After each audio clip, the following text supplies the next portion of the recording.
Hello everybody and welcome to our studio show here on MXGP TV, and for the first time we are also screening live on Facebook, so welcome if you're watching on Facebook this weekend as well. Our studio show guests on MXGP TV studio show this weekend, alongside myself, Lisa Leyland as always, but we've already got our first guest in place, Jeremy Seewer from Team Suzuki World MX2. We've got Valentin Guillod coming up as well from Khmer Yamaha, and Antti Pyrhonen from Rockstar Energy Husqvarna. He's their team manager, of course, for the MXGP class.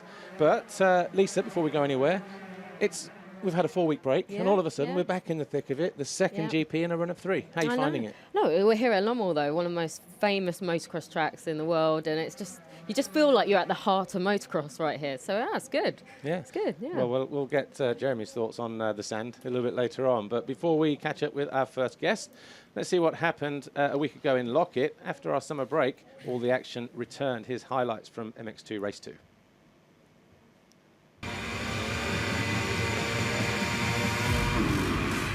Rain had been ordered for moto number 2, just to throw a real spanner in the works. Anstey charged down the inside, Bogus around the outside. And it was the Dutchman who grabbed his first ever foxhole shot, just by about a half a wheel. Over Covington, Seewer and Anstey. Anstey down in 4th place as he headed through turn 2 behind the yellow Suzuki of Seewer, who was on the charge and already into 2nd behind Bogus. Covington, the American, was 3rd, but not for long. His teammate Anstey found his way through and went after Seewer and Bogus. Ferrandis was just keeping a watching eye there in 5th place. In what were very tricky conditions indeed. A slight mistake from Bogus, and Seewer, 91, was through into the lead on lap 3. Behind him, Bogus, Anstey and Ferrandis, who was now to 4th and looking good. Didn't take long before he charged down the inside of Anstey to go 3rd. 2 corners later, he made a move up the inside of Bogus to go 2nd. Bogus didn't stand a chance. Seewer was about 2 seconds clear at that time. But it was a titanic battle behind him as Anstey carved his way into 3rd. Covington up to 4th with a pass on Bogus, and that's where the American would stay as Anstey went after the lead. Ferrandis found his way past Seewer on lap 9 to take over the lead. He took Anstey with him as well. The Brit charging down the inside of the Suzuki as they rejoined at turn 1, and as the rain started to fall, Anstey sensed an opportunity. Not for the first time in the race, but with 3 to go, it all went wrong for the Husqvarna rider. Slammed into the side of Ferrandis, he went crashing down. Seewer was through into 2nd. And once again, it was Ferrandis who was victorious, but this time taking his 2nd ever career victory, his 1st ever double moto win, and the 3rd rider to win for Kawasaki around this Lockett circuit. Hurling's now 127 points clear of Seewer. No points on the board for Jonas, but today was all about Ferrandis and Monster Energy Kawasaki.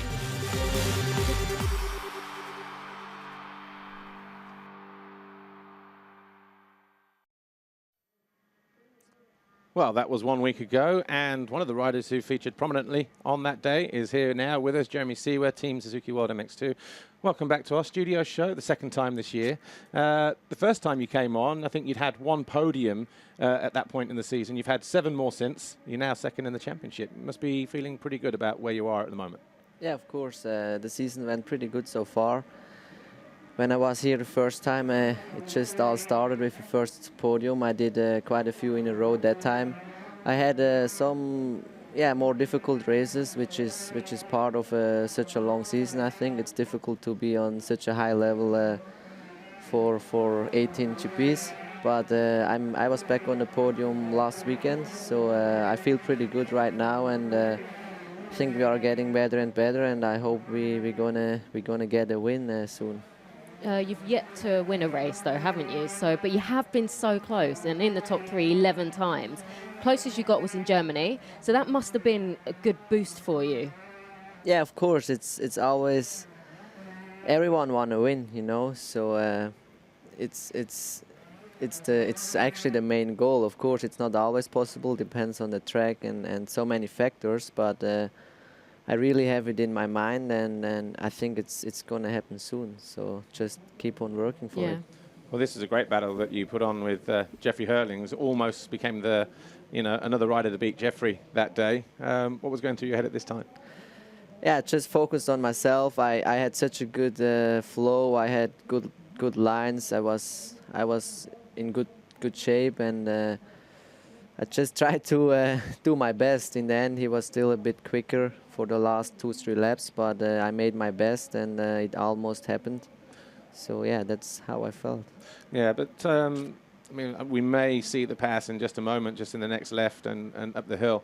But you'd had a good run of podiums up until that point. That was the end of that run. What happened after that in places like Spain, in Trentino, at Matterley, and even Mantova? Yeah, it's like I said, it's difficult to keep that level for so many rounds. Actually, I always had the speed to do it, but I had some crashes, some start crashes, some bad luck in Mantova with the gate there, so that dropped me back quite a bit. In Matterley Basin, I had a big fight with Poles for the podium, but I just lost it and finished 5th for 4th overall. So that's what actually happened all the time. So Trentino, we see there just going down on the second turn. I think we also have something from Spain. What happened there actually? Because we didn't actually catch that. We just saw the radiator hanging off the side of the bike. Yeah, it was that corner jump with quite a steep landing, and I just cased it by a little bit. I didn't expect to crash at all, but I got kicked so bad, and I went over the bar in the first lap. So that was what happened there. And then these battles with Jonas. Yeah, I had a few races battling with him, but always really fair and fun actually. That also was the one I lost for 3rd place. But remember this one in Matterley? Yeah, I do. But you must have learned from these races though as well. Yeah, of course. You always learn, and you get better and better, and you know it better for next time. But so I try to make it better next few races. Well, you were back on the podium last week. Of course, Paul's got hurt in the first race, but you've extended your gap over him now, 2nd in the championship. So for the remainder of the season, you must be feeling pretty good about at least getting top 3 now. Was that the goal? Yeah, my goal was to be in the top 3 at the end of the season. Of course, you never know what happens to other riders, to yourself. It's still 5 races to go, so it's not over yet. I just try to do my best. And it's actually bad what happened to Pauls. I also wished him a good recovery, because it didn't look so good when we passed that area when he crashed. So I'm actually happy he's all right and nothing worse happened. But that's how it is. That's part of the game, and I just try to focus on myself, do my best, and then we will see how I will end up by the end of the season. And I guess leading races like last week just gives you more confidence each time. Yeah, of course, leading races is a good thing. Even last week, actually, it was not one of my best weekends. I was not feeling that good on the track, let's say. I was happy with the bike and had fun racing, but just that last little bit was missing in Loket for me. But I think it's also part of the track there. It's so difficult to find the limit, not going too far to crash, making mistakes, because it can cost you a lot, especially in Loket. So that was a bit difficult for me to keep up with Dylan and Max. But yeah, I finished 2nd overall, so I made the best out of it. Well, in 1 week's time, of course, MXGP goes to Switzerland for the first time in a number of years. Your home race, it's heavily supported by IXS, one of your sponsors. How important is this race to you? How much are you looking forward to it? Really, really a lot, because it never happened like this. I think we had some Swiss GPs in the past, but there have never been really, really good Swiss riders fighting for a win, actually. So that makes it even more amazing.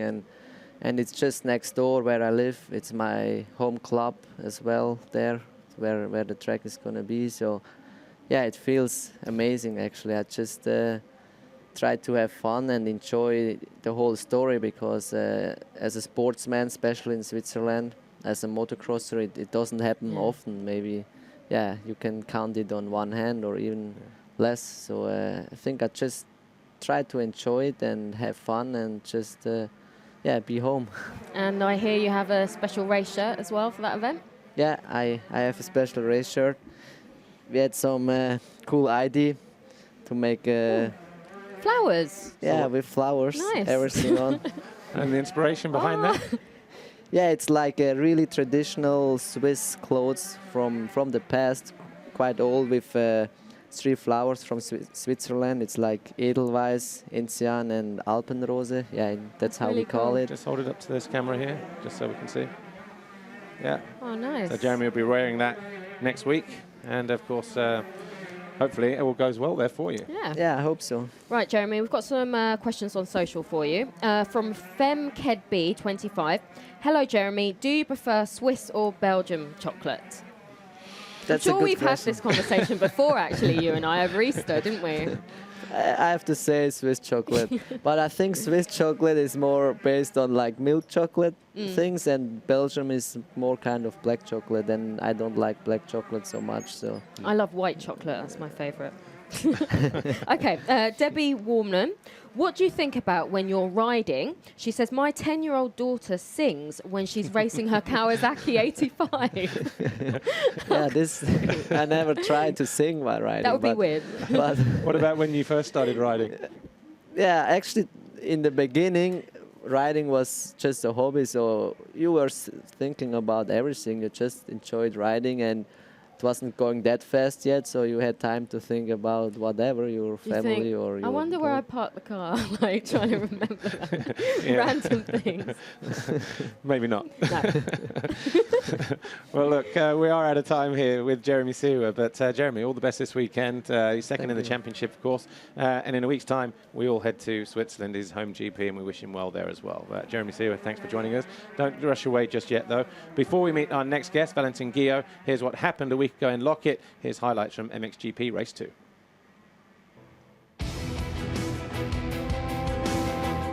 Start of MXGP Race 2. And Tim Geiser emerged with the foxhole shot, his 5th of the season, in what were slippery conditions. Bobryshev was there up front as well, just behind his teammate, as Pyrhonen tried to get on the charge, but the two HRC boys collided on the exit of turn 1. At the start of lap 2, Bobryshev went crashing to the deck, would remount in 14th, as Nagel found his way past number 17, the Marchetti Racing Team KTM of Jose Boutron, to go into 2nd. But he could already see the Honda Garibaldi machine of Geiser starting to pull clear. Fevre found his way past fellow Frenchman Pyrhonen. So too did Clément de Saux. And it wasn't long before Van Horbik found his way past the 21 as well. Pyrhonen was next. As Geiser started to pull clear even further at the head of the field in front of his adoring fans.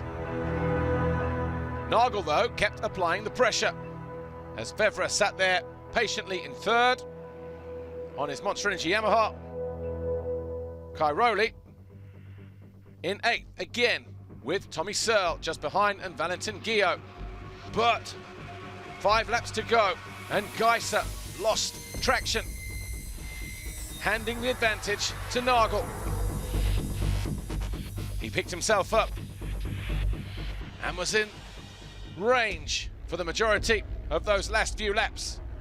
But he started to fade back as Nagel hit another gear and started to pull clear in the closing stages of the race. And it was Nagel who made it a clean sweep of races here at Lockett.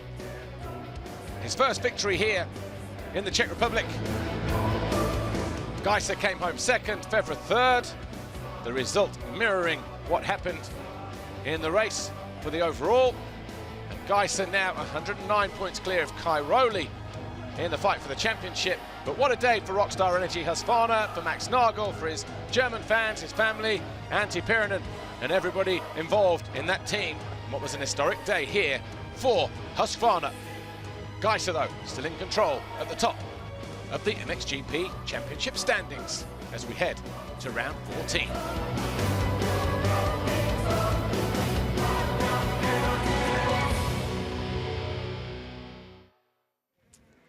Well, our next guest is here, of course, Valentin Guillod, Khmer Yamaha official MX team. Welcome to our studio show, the first time for you this season. Hi. And he's an MXGP rookie as well. So with that in mind, we're past the halfway point in the season. How would you evaluate your first year in MXGP? Quite difficult. Yeah. The level is really, really high. I know it already before the season when I checked the list of the entry guys. I say, yeah, there is a lot of riders who won already many GPs. And my goal at the beginning of the season was to ride in top 10. But actually, I was more in top 15 because it was really high and I was still not at my good level. And finally, I managed to work to come back in the top 10. And now sometimes in top 5, so it's quite good. You said it's been difficult for you. What would you say is the hardest thing this year for you? You know, I think if you are really good, like everything is good, you have good feeling, your fitness is good, you can come quite good in the top 7. But if you are feeling a bit more bad or some stuff, you will ride 13 because the level it's really high and it's now every percent of 1% of fitness you lose or like this, you will have it back on the track. So Yeah. so that show that the level it's Makes a really high. difference. Yeah. Well, Germany race 2 was the first time we saw your potential in MXGP this year. What was it that finally clicked with you that weekend? I don't know. Just the track was quite okay with a lot of road. So you have to be quite focused and good with the line and stuff like this. And yeah, I had a good feeling, and I was fighting with the big guys, so it was cool. Since then, you've been in the top 10 9 times, including 3rd in race 1 in Matterley. Do you think you're perhaps feeling a little bit more comfortable in the MXGP class? Yeah, sure. I showed that I had the speed to ride with the guys in the top 5. So that's cool, and I showed that yeah, I'm quite a good rider. I was working for sure. I have to learn. Maybe I learn a bit slower. That you can see what Favre did last year or Tim this year. So yeah, it's everyone have his own way, and like it's like this. Just watching some of the highlights here from Matterley. I saw you actually in the paddock and you said this track was kind of your track. What is it about that place that you like so much? Yeah, you know, the track, the ground, everything. Yeah, it's really nice track. I have a great feeling on this track already. Last year on the 250, it was my best race ever, fighting with Erling, all the motors. So yeah, I like to ride there.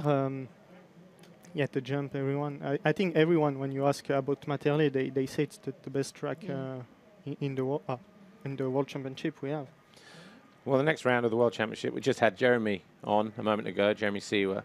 Of course, is in Switzerland in a week's time. We asked him this question. How important is it for you to have a Grand Prix in Switzerland in front of your home fans? Because, as he said, it doesn't happen very often. Yeah, sure. You know, when I was kids, I say, yeah, I was looking some GPs there in Pyrhonen, and it was really awesome. But when I was riding, I say, yeah, it should be great one time to have one Swiss GP, but I think it's not going to be possible. And finally, it's here. It's next week, so it's really awesome. I think it's going to be one new feeling that I never had. So, yeah, I'm looking for it. What do you think you're looking forward to the most then about your home GP? You know, I hope it will be a nice party, a nice event all the weekend. You know, everything will go in the good way for everyone, and yeah, I will try to do my best and finally have the goal what I'm looking for it.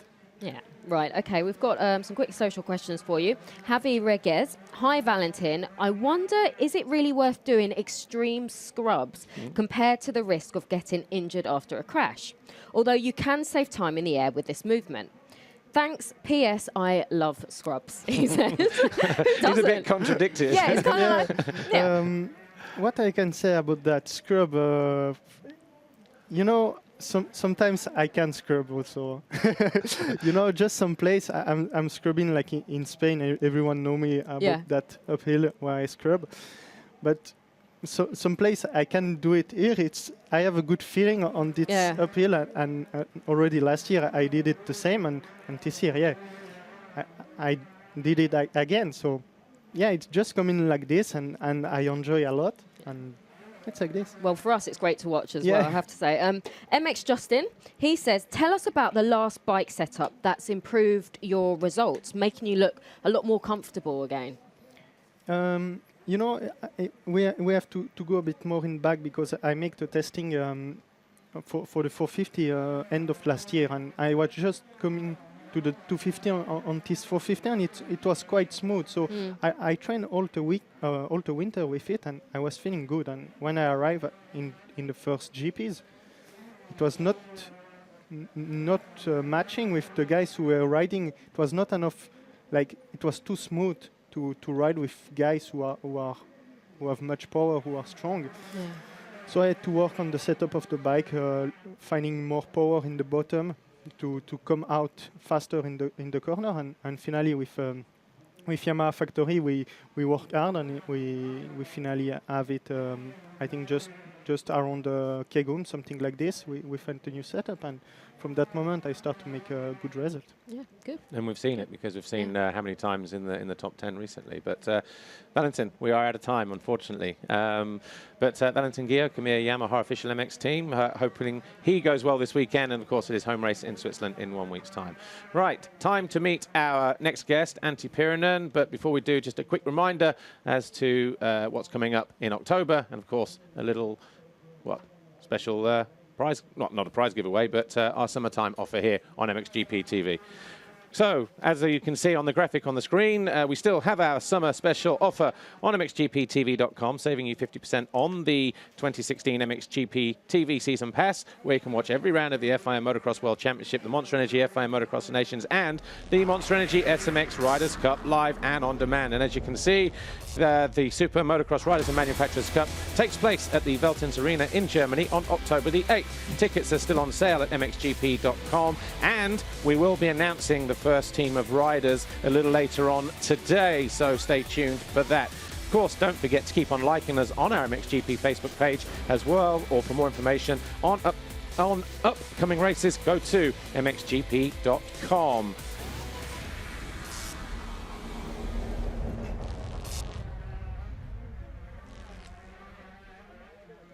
Well, our final guest is in position now, Antti Pyrhonen, team manager for Rockstar Energy Husqvarna Factory Racing. Welcome to the studio show. We saw you on earlier when we were talking about the SMX Cup, but this one's a little bit more serious, my friend. Are you nervous?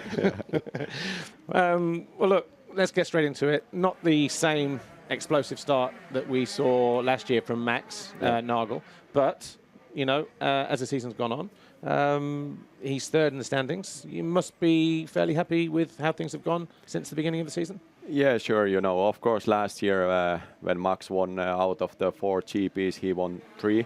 So it was incredible, you know, and we were looking for the same, and every team is looking for the same, you know, to start the season with the wins. But the competition is heavy, and everybody is pushing hard, and we definitely didn't want to push over the limit either, you know, because we noticed last year that obviously that the season is long and you need to stay healthy, the complete season to be there at the end, and we had a little bit more slower start, but still it was not bad, you know. We were all the time there, battling for the podiums, getting the podiums, and currently we are third in the championship, Max. So he's doing a great job. I mean, like you said, it hasn't been a disaster at all. Max has been really consistent, but he is 25 points off the lead. 125. So 125 points off the lead. So where do you think things have just gone wrong there? Actually, it's difficult to say, you know. Of course, we try to improve all the time, and there was nothing really going wrong. Of course, we had that one DNF, you know, in Thailand first moto, which caused us maybe 20 points. So that was, of course, unfortunate. But everybody is getting those, and this is a sport that you can have a crash or technical failure, and you need to accept this. But he has been doing a great job, you know, and all our team technicians has done a great job, you know, and we are working hard to improve the bike, and it's just, you know, when we compare, to example, Kaiser, he has been just on a great form, you know. It's more or less like Max was last year before his injury. Yeah. Well, the win in Patagonia in race 1 must have given you all a nice little boost in confidence. Yeah, it was great, you know. It brought the memories back, you know, from year before, and it was still early part of the season, so it was nice to see and have a confirmation for the fact that we can win, you know. We can win with our new bike, and we knew that sooner or later we will get the pieces together and battle for the overall GP win, you know. It was good to see him riding so aggressive here as well. It was great, you know. It was really, the first moto was unbelievable, and actually the first moto was even better than last year, the first moto, but second moto just you know, was there again up to 20-25 minutes, you know. But then, you know, sometimes a rider makes a little mistake or and loses a little bit the confidence to push the last 5 minutes, and then we lost a bit ground. But all in all, you know, once again he was healthy after the round. He was getting great points, you know, and just being up there, you know. What surprised you this year the most from MXGP? I'm very positively surprised, you know, of the current fact that we don't have so many injuries, you know. So this is great for all of us, you know. And last year many of the top guys had some injuries. Somebody had a bigger ones, somebody smaller ones. But this year more or less everybody is healthy. Everybody is in a battle. So it's just a great championship. And I need to say that who eventually will win second, third, you know, fourth, fifth, you know. Deserves that, because nobody really get anything for free. Your other rider, Christophe Charlier, are you pleased with the job that he's been able to do for you this year? On a way, yeah, it has been going a bit up and down, and there was great cooperation, you know, like it was nice to work with him, and he has been trying hard, you know, and pushing hard, and there was some great moments as well, like in Germany he finished fourth. So he really shows, you know, that he is capable to do it. But on the other hand, you know, here we see a great rider like him, you know, who can even finish top 5 in a moto. It's just difficult to do it every weekend because the field is so deep, you know. There is just so many top guys, and you don't get anything for free. But all in all, you know, it has been going fine together, and of course we expect that he would be a bit more oftenly in a top 8. But even when he's not there, you know, I'm pleased with his attitude and the work he's doing for us. Yeah, and obviously it was good to see both riders up front in the same race there. But finally, we are almost out of time here. Lockett last week, great day for you guys, great day for Max. Unbelievable, yeah. It's just it was a great day, to be honest. You know, we had this summer break, you know, in a championship, and we worked hard. You know, Max was definitely training hard, and we tested the bike a lot, you know, and we changed it also quite crucial things on a bike, you know, to make him even more comfortable, and it was a bit of a pressure, you know, how does it work, you know, the new setup in a GP, and it worked out well, and we are all proud and happy, and it's a new weekend in front of us, and let's try to keep the pace. I wonder how much of that was down to the new air suspension you were using last weekend as well, but we are almost out of time. Did he feel the benefits there, though? Absolutely, he felt the benefits. He felt also good, you know, with the previous spring fork, but he likes lots of comfort, you know, and this gives him what he needs, and it was a visible on the result. You agree? I do, yeah, absolutely. Well, look, we are out of time. Antti Pyrhonen, thanks for joining us here today. Of course, thanks to Valentin Guillod and Jeremy Seewer as well. Of course, you can catch all the action live on mxgptv.com this weekend. We hope you enjoy the race. We'll see you next week in Switzerland.